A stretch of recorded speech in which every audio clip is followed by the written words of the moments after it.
स्वागत है आपका यूटीवी न्यूज चैनल में। मैं आपके साथ मोहम्मद यासीन नेटोरी। मोदी जी रोको जो गाजा में जुल्म हो रहा है फलस्तीनियों पर। और हम उस बाबा मुख्यमंत्री से कहना चाहेंगे, अगर कई यूपी में मोदी जी आ गए तो उन पर भी केस बुक करना पड़ेगा आपको। लाखों सलाम वो गाजा के बहादुरों पर, जो गाजा के बहादुरों पर जो आज भी लड़ रहे हैं, कल भी लड़ेंगे। मगर हम हमारे वजीर आजम से कहना चाहेंगे कि मोदी जी रोको जो गाजा में जुल्म हो रहा है फलस्तीनियों पर। आपने कहा कि India stands in solidarity with the Palestinian people, तो सॉलिडारिटी दिखाओ, रोको उन लोगों को। 21 लाख में से 10 लाख लोग बेघर हो चुके हैं।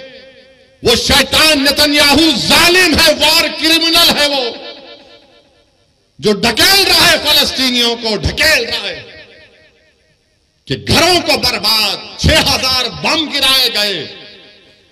हम भारत के वजीर आजम को बताना चाह रहे कि महात्मा गांधी ने क्या कहा था। गांधी ने कहा था कि ये फलस्तीन अरबों का है। जिस तरह अंग्रेजों के लिए बर्तानिया है, फ्रेंच के लिए फ्रांस है, ये अरबों की जमीन है, ये अरबों की जमीन है, गांधी ने कहा था। मगर अफसोस की बात यह है कि आज हमारी हुकूमत खामोश बैठी हुई है। क्यों खामोश बैठी हुई है? अगर हम पूरी दुनिया में एक सुपर पावर बनना चाहते हैं, अगर हम अक़वाम मुत्तहिदा की सिक्योरिटी काउंसिल में मेंबरशिप चाहते हैं वोटिंग राइट के साथ, तो फिर हमारी हुकूमत को, हमारे मुल्क को ये जो वॉर क्राइम्स इजराइल कर रहा है उसकी मजम्मत करनी चाहिए। जो फलस्तीनियों को गाजा से निकाला जा रहा है उनकी मदद करनी चाहिए, रोकना चाहिए। अरे उनको पानी दो, दवा दो, लाइट दो। ये कौन सा जुल्म है कि तुम उनको मार रहे हो? बेहतरीन से बेहतरीन हथियार अमेरिका दे रहा है, अरे आप इन पर हथियार बरसा रहे।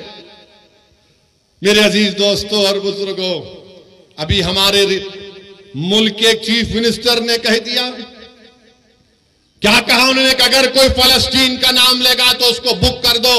सुनो मुख्यमंत्री, मैं फलस्तीन का झंडा तिरंगे के साथ लगा के आया, मैं फलस्तीन के लिए खड़ा हूं और खड़ा रहूंगा इंशाअल्लाह ताला। फलस्तीन सिर्फ मुसलमानों का, अरबों का मसला नहीं, फलस्तीन इंसानियत का मसला है। और हम उस बाबा मुख्यमंत्री से कहना चाहेंगे, अगर आपको केस बुक करना है तो वजारत खारजा MEA पर केस बुक करना पड़ेगा। अगर कई यूपी में मोदी जी आ गए तो उन पर भी केस बुक करना पड़ेगा आपको। मेरे अजीज दोस्तों और बुजुर्गों, मेरी आप तमाम से गुजारिश है कि अपनी दुआओं में इन गाजा के मजलूमों के लिए दुआ करिए।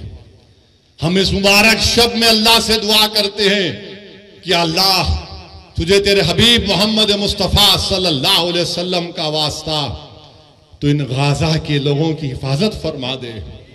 अल्लाह हम तुझसे तेरे हबीब का वास्ता देकर भीख मांगते हैं, या अल्लाह इनकी जानों और माल की हिफाजत फरमा। लेटेस्ट न्यूज अपडेट्स के लिए यूट्यूब एक्सप्रेस को सब्सक्राइब कीजिए, साथ में बेल आइकॉन को भी क्लिक कीजिए। साथ ही साथ लाइक, शेयर और कमेंट करना ना भूलिए।